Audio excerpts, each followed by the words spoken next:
thank you so much for doing this. Certainly. Just tell Caitlyn's story, and I appreciate it. Just let's start off with, tell me about Caitlyn. Caitlyn was a very compassionate young lady. She was very witty. She was very quick-witted. She had a sassiness about her. She was kind-hearted, and she would do anything for anyone, and that encompassed her whole being.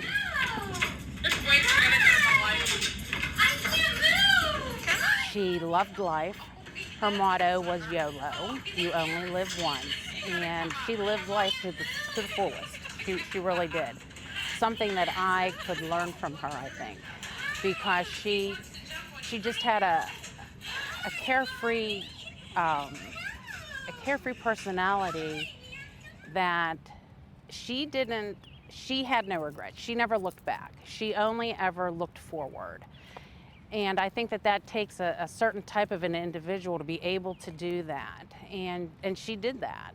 She would do anything for anyone, and she was very selective as far as her friend group. But once you were in that friend group, you were her family, and you weren't just her friend. So that's truly who she was. She was truly the light of my life.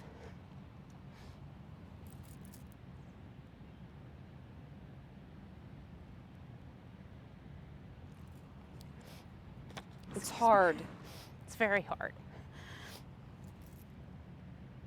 I miss her every day. It's still very surreal. I can still hear the phone call, and it's just very surreal to me. I was on the phone with her. I believe that had been mentioned before. I was on the phone with her, and I had to hang up. I had gone into the store to get a Christmas card for her because I was planning on visiting her the following week. When I called her back, there was no answer. So typically I would wait 5 minutes, call back a second time, she would pick up. She would sometimes call her girlfriend in between. Well, she didn't pick up that second time, but I knew that she was near the hospital, and I knew that she would be starting work soon. So when she started to walk into the hospital, her phone was off and she wasn't on it any longer. So I just sent her a quick text and I said, honey, I'm sorry I missed you. I tried calling back. I will talk to you in the morning, and I love you. Have a good night. And that was the last text that I had sent her, and she didn't get that text because the shooting had happened prior to that. So Diane, you mentioned you talked on the phone. Mm-hmm. Kate was on her way to work on December 3rd. So tell me about that conversation. Was it, you talked all the time? It was a normal conversation. I had talked with her earlier in the morning because on her way home from work, we would talk. So I would talk to her on her way home from work, and I would talk to her on her way to work. And we did that every shift, every time that she had to work. And it just so happened that we were talking actually about her girlfriend, Macy, who Caitlyn was to be the godmother of her child. We were talking about her and the plans that we were making for the following week whenever I went down. We were discussing that Friday was the Bath and Body candle sale. We were planning on both going, her in Nashville shopping and me up here shopping, but we would be FaceTiming because I was off work and she was off work. So we were just talking about the things that we were going to do the week that I was down there with her. And she was fine. She was absolutely fine. And then the moment you knew something was wrong? I'll be honest, I didn't know until I got a phone call, I believe it was around 8:30, because she hadn't shown up for work. And her girlfriend called me and just said, Miss Diane, I don't want to upset you, but Caitlyn never made it to work. And I'm like, yes, she did. I was on the phone with her. I said, maybe she's on a different floor. Maybe they put her on a different COVID floor. Or maybe they're just confused that she's not there. I just couldn't believe that she wasn't there. And I said, let me look at my phone because I have her location. And as soon as I pulled up my phone, I saw her the little dot with her initial in it on 440 sitting. Well, then I became panicked immediately. And I said, something's wrong because her car isn't moving. She is not moving, and she stopped on 440. So initially I thought maybe there was a car accident. Then my mind started to really race, and I thought, was she abducted and someone threw her phone out? And her phone is just sitting there. So I didn't know at that point. So then we started to make phone calls everywhere. And it just so happens that Caitlyn's friends knew the people to contact, knew people to call. I then had reached out to her girlfriend that was from Butler, that lived in Nashville, and I asked her to please go to 440 and see if you see anything, because Caitlyn was missing, and I needed to know what happened to her. I had learned that there were 2 accidents on I-440, but they weren't, and I didn't know this at the time, but they weren't in the same location as to where Caitlyn's car was sitting.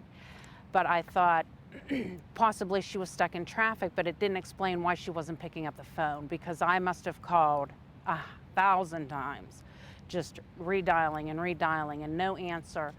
So I then later had received a call from her girlfriend, and she said that there was a shooting. They heard that there had been a shooting on I-440, and I said, well, obviously that's not Caitlyn. Why would she be involved in a shooting? I said, that's not her.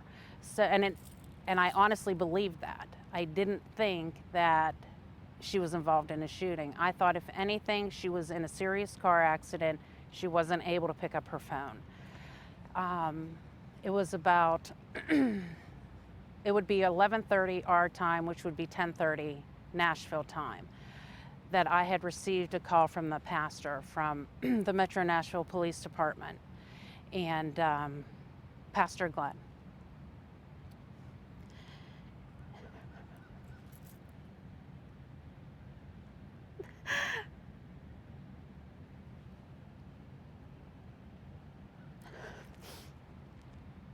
And he just said that he asked me if I was alone, and I told him that I was not. And he asked me if I was sitting, and I said, please don't tell me that my daughter's dead.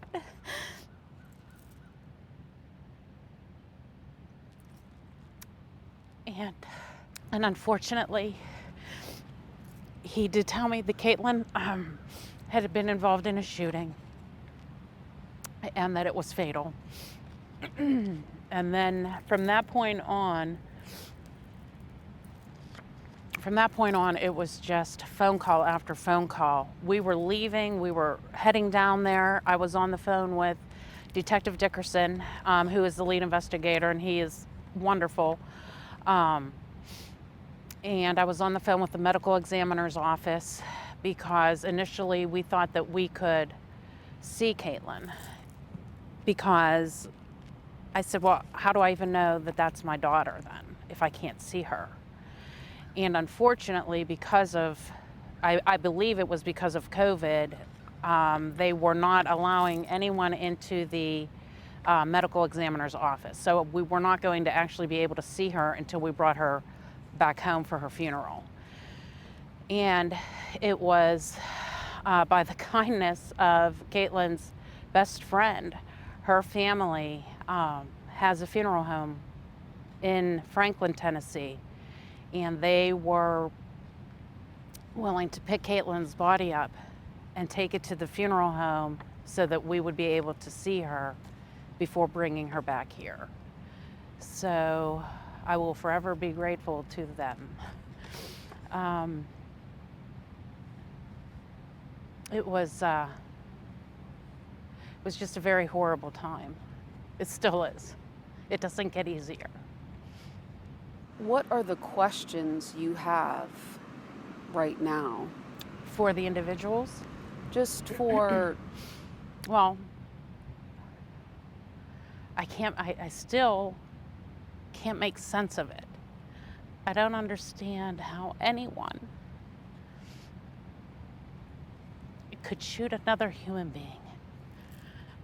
Especially, it just doesn't make sense. They left her to die. And I don't know how you can live with yourself and do something like that. It makes no sense to me at all. They stole her from me and her family, and they stole her future because she was such a compassionate girl.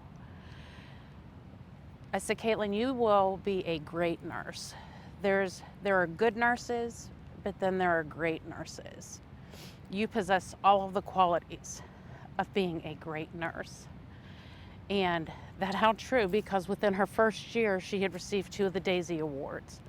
And in the nursing field, you only receive those if your patients write a narrative about you and recommend you for the award. And she had received 2 of them in her first year. So she would have been a great nurse. And she was a great nurse. And Diane, you, on the phone, you talked about the special bond between you and Caitlyn. Talk to me about that bond. That's probably the most difficult for me.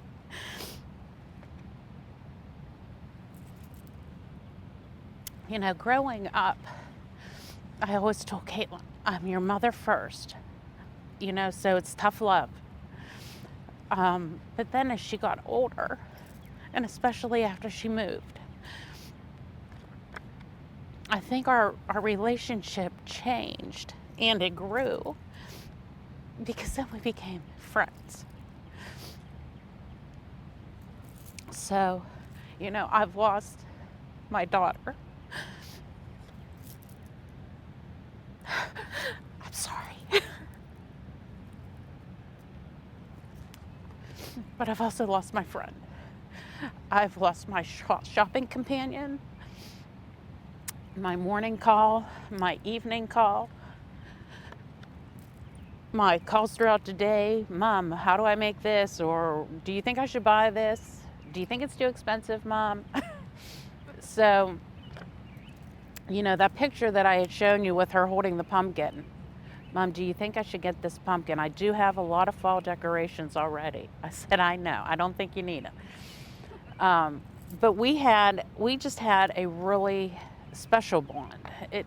It's hard for me to say. We were very much the same person, yet very different. And I don't know quite how to explain that.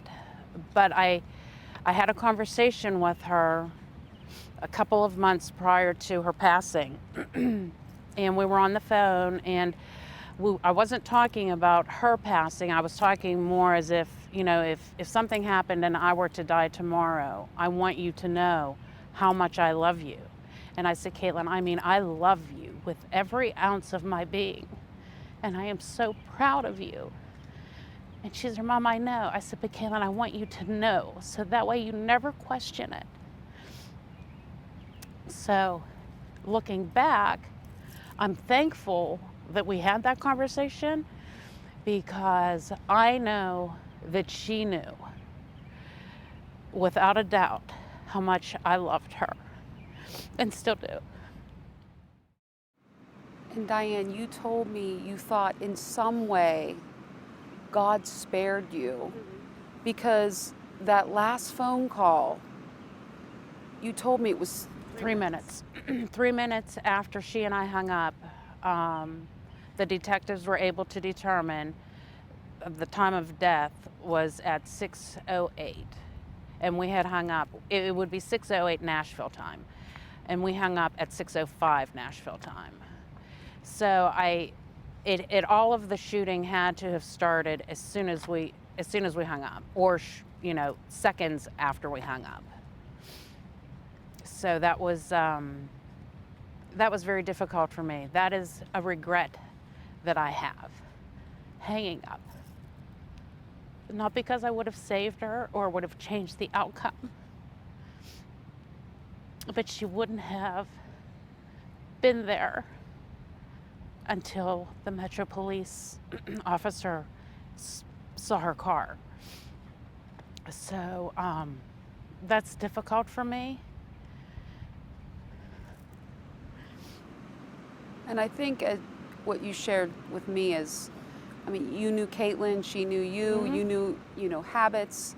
So you knew immediately when you knew something was wrong, when she didn't text right away, right? Absolutely. I wondered then at that point, I thought, well, that's sort of odd. Like, why? She would walk into the hospital at 6:20 on the dot. Caitlyn was very regimented, and she never liked to be late, so she was always early. And she would walk in at 6:20, and it was 6:18 when I had called her the second time. And I thought, wow, she's probably walking in, and that's why she's not picking up. So that's when I sent her the text, and I didn't hear from her, but I still at that point wasn't thinking anything had happened to her because she was so close to work. She was in her lane to get off at her exit, and the hospital's 3 minutes from where she was. So I really did think that she had arrived to work on time, and she just wasn't responding because she was at work. So it wasn't until her girlfriend called me that then I knew that something was wrong. Something was horribly wrong, because when we hung up, she was fine.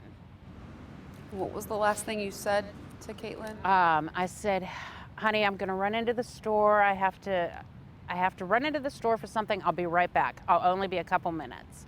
She said, okay, Mom. And that was it.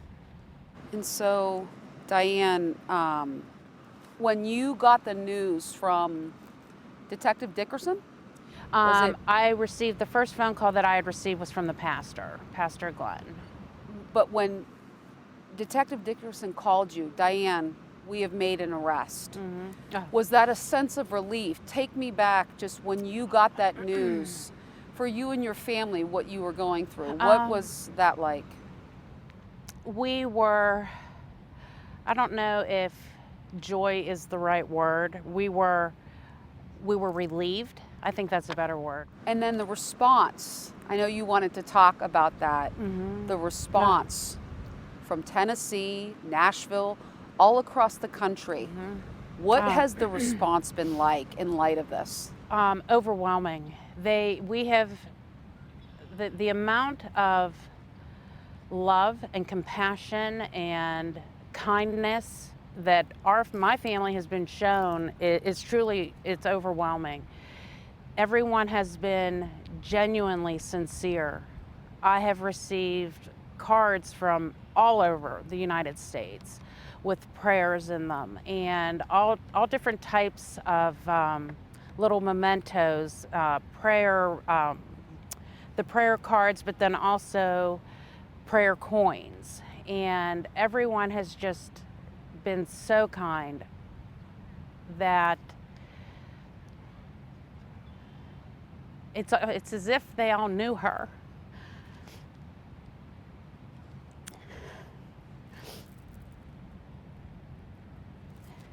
And this, I can only keep saying this because for as much as Caitlyn loved Nashville, it loved her right back.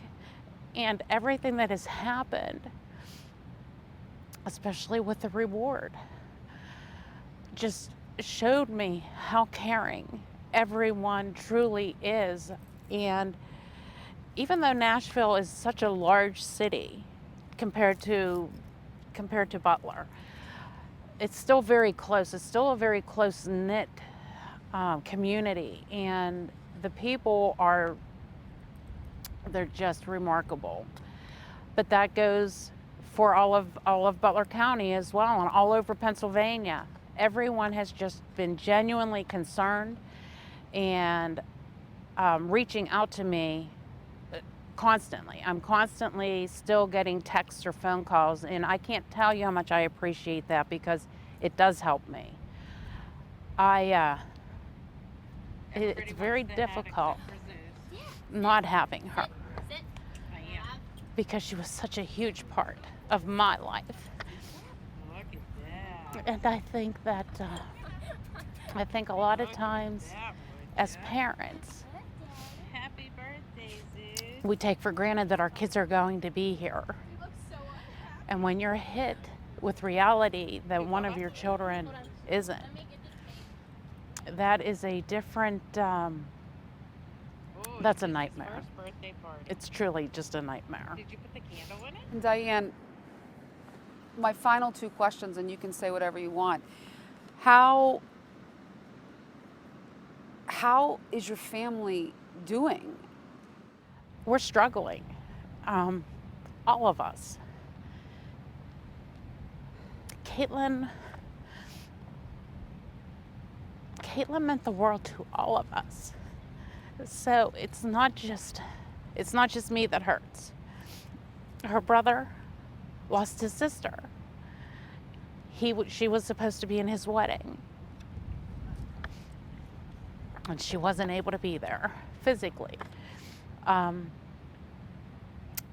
dad lost his daughter. Her cousins. We all feel this tremendous loss. And I don't know that you overcome that.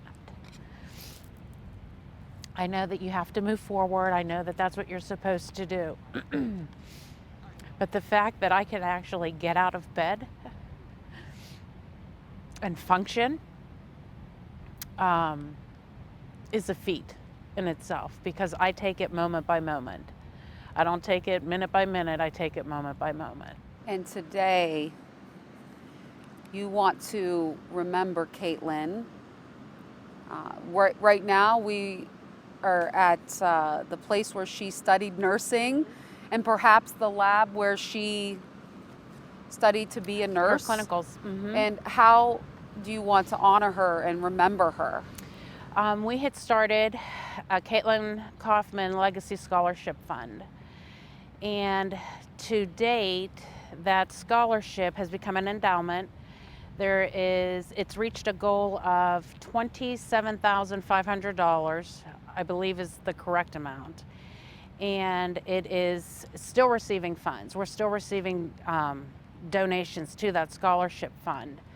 And BC3 has been handling all of that for me. So I am truly grateful that they were able to do that for me. And for Caitlyn, because she will continue to give, even though she may not be here physically. With this scholarship, and I had said before, Caitlyn loved school, and she did. She loved to learn. This is her way of being able to give back without being here to give. I'll give you the last thing, whatever you'd like to say.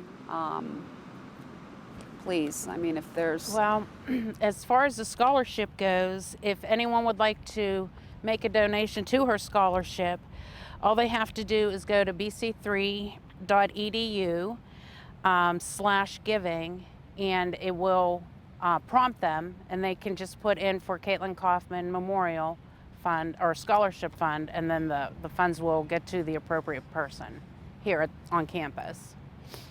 And they're honoring Caitlyn with 1 mile of 440. Yes. They are going to, and then the cross I saw. Yes, they did. They put up a cross. We're not sure who put that up yet. I don't know who did that.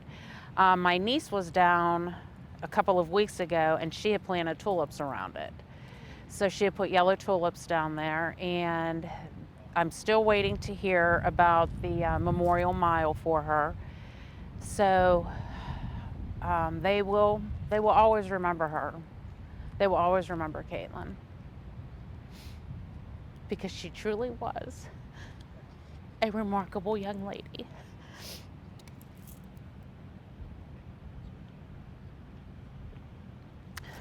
I love you, sis.